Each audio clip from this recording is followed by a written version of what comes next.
Assalamualaikum warahmatullahi wabarakatuh. Kembali lagi bersama saya Muhammad Agus Ferdiansyah, NPM 719212790.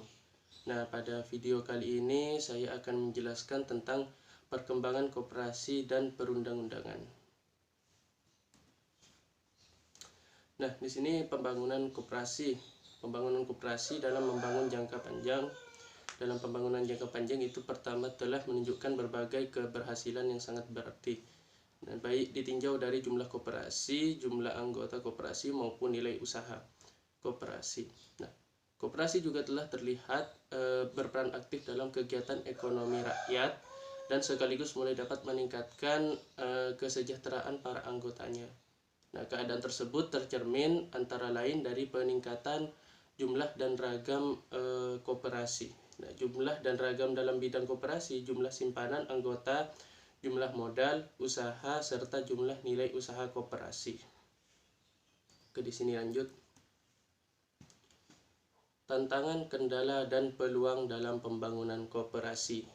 Nah, meskipun banyak hasil yang telah dicapai dalam pembangunan koperasi selama pembangunan jangka panjang, pertama, masih banyak pula masalah yang belum terselesaikan, yang harus dilanjutkan dan ditingkatkan penanganannya dalam pembangunan jangka panjang. Kedua, sebagai tantangan untuk mewujudkan cita-cita perkoperasian seperti yang diamanatkan dalam Undang-Undang Dasar 1945. Nah, hingga saat ini karena berbagai alasan ekonomi dan non-ekonomi, koperasi pada umumnya belum dapat melaksanakan sepenuhnya prinsip koperasi sebagaimana yang telah diciptakan. Nah, sehingga koperasi sebagai badan usaha dan gerakan ekonomi rakyat belum dapat mengembangkan sepenuhnya potensi dan kemampuannya dalam memajukan perekonomian nasional dan meningkatkan kesejahteraan anggotanya. Oke, di sini lanjut. Selanjutnya itu masih di tantangan, kendala, dan peluang dalam pembangunan koperasi. Di sini pengalaman pembangunan koperasi dalam pembangunan jangka panjang pertama telah memberikan petunjuk bahwa untuk menjawab berbagai tantangan dalam pembangunan jangka panjang. Kedua, masih terdapat beberapa kendala yang membutuhkan perhatian dalam rangka menggariskan kebijakan dan menyusun program untuk mencapai sasaran yang dikehendaki. Oke, di sini selanjutnya.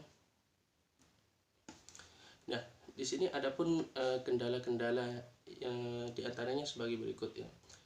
Yang pertama ini adalah tingkat kemampuan dan profesionalisme sumber daya manusia koperasi. Nah, yang kedua ada lemahnya struktur pemodalan koperasi dan terbatasnya akses koperasi ke sumber permodalan dari luar. Yang ketiga itu ada terbatasnya penyebaran dan penyediaan teknologi secara nasional bagi koperasi. Yang keempat, mekanisme kelembagaan dan sistem koperasi yang belum berjalan dengan baik. Yang kelima, masih kurangnya kepercayaan dalam bekerja sama bagi terwujudnya jaringan usaha antara koperasi dengan pelaku ekonomi lainnya. Nah, yang keenam, kurang memadainya sarana dan prasarana yang tersedia di wilayah tertentu.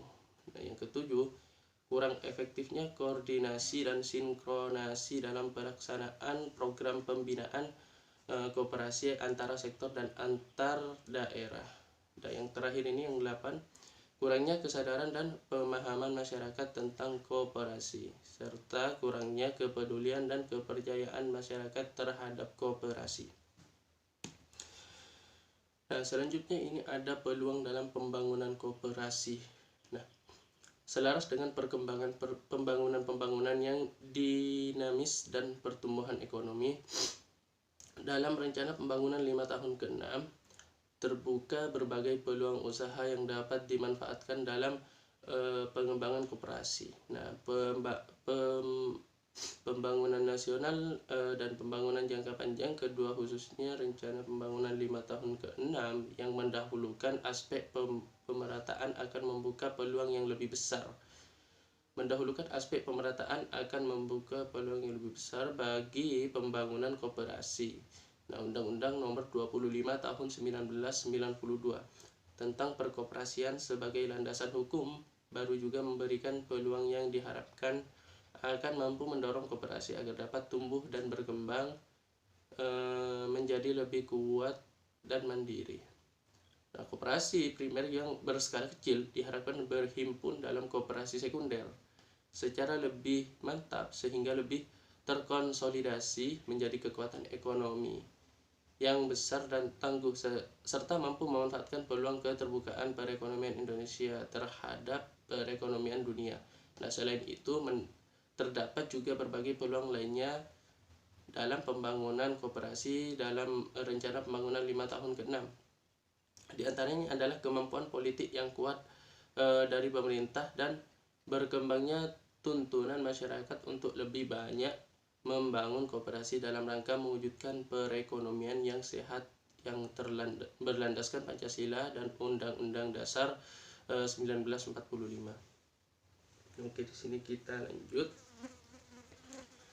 Ada arahan pembangunan koperasi. Nah, pembangunan koperasi sebagai wadah kegiatan ekonomi rakyat diarahkan agar makin memiliki kemampuan menjadi badan usaha yang efisien serta menjadi gerakan rakyat yang tangguh dan berakar dalam masyarakat agar mampu memajukan kesejahteraan ekonomi anggotanya. Nah, pembangunan koperasi juga diarahkan menjadi gerakan ekonomi rakyat yang didukung oleh jiwa dan semangat yang tinggi dalam mewujudkan dekorasi ekonomi berdasarkan Pancasila dan Undang-Undang Dasar 1945.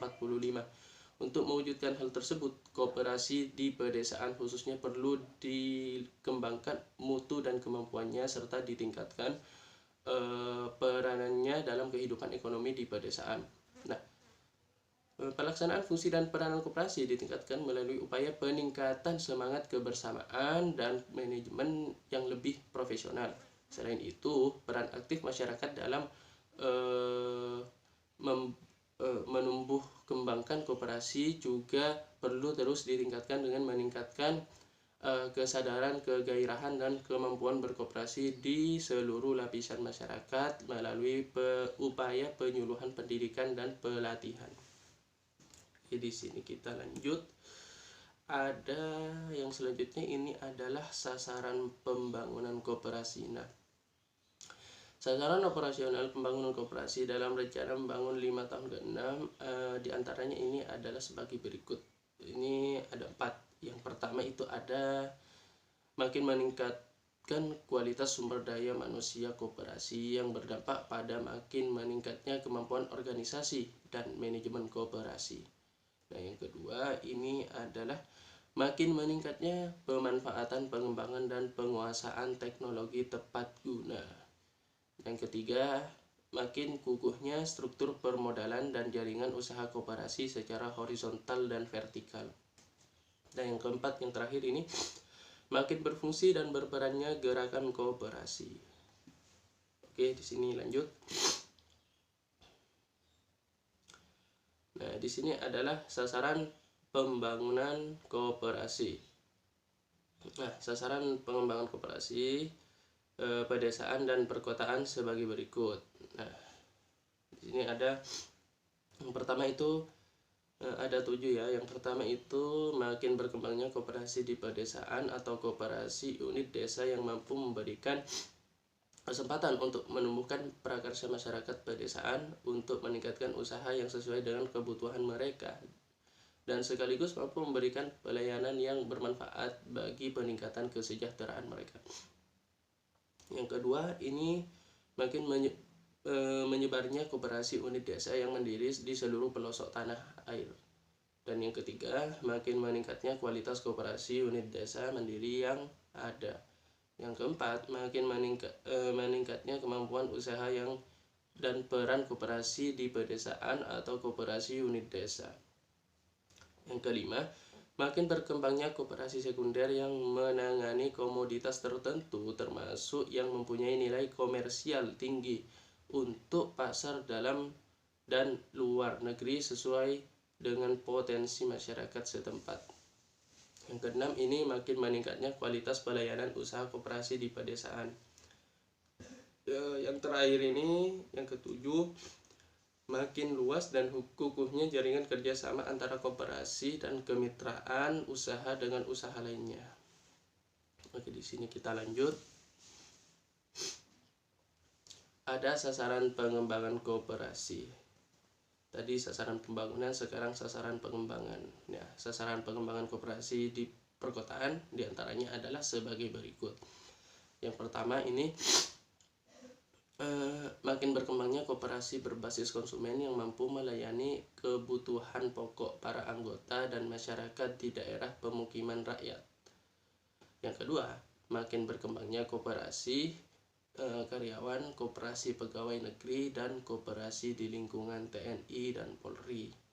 Selanjutnya, yang ketiga, makin berkembangnya koperasi simpan pinjam atau unit simpan pinjam, koperasi, dan koperasi jasa keuangan lainnya. Yang keempat, makin berkembangnya koperasi jasa di berbagai bidang. Yang kelima, makin meningkatnya kualitas pelayanan koperasi kepada anggota dan masyarakat di daerah perkotaan yang tertinggal. Dan terakhir, yang keenam, ini ada makin luas dan kukuhnya jaringan kerjasama antar koperasi dan kemitraan usaha dengan badan usaha lainnya. Oke, di sini kita lanjut. Ada juga kebijakan pembangunan koperasi ya. Untuk selanjutnya ini kebijakan pembangunan koperasi secara umum. Kebijakan umum pembangunan koperasi dalam rencana pembangunan 5 tahun ke-6 adalah meningkatnya prakarsa kemampuan dan peran gerakan koperasi melalui peningkatan kualitas sumber daya manusia. Nah, pemanfaatan, pengembangan, serta penguasaan ilmu, pengetahuan, dan teknologi dalam rangka mengembangkan dan memantapkan kelembagaan. Nah, usaha dan sistem koperasi untuk mewujudkan peran utamanya di segala bidang kehidupan ekonomi rakyat. Secara khusus kebijakannya pembangunan koperasi dalam rencana pembangunan 5 tahun ke-6 adalah sebagai berikut. Ini ada dua ya. Yang pertama itu ada makin berkembangnya koperasi berbasis konsumen yang mampu melayani kebutuhan pokok para anggota dan masyarakat di daerah pemukiman rakyat. Yang kedua ini makin berkembangnya koperasi karyawan, koperasi pegawai negeri, dan koperasi di lingkungan TNI dan Polri. Oke, mungkin cukup sekian penjelasan dari saya untuk video kali ini. Kurang lebihnya mohon maaf. Akhirul kalam, wallahul muwaffiq ila aqwamit thoriq. Assalamualaikum warahmatullahi wabarakatuh.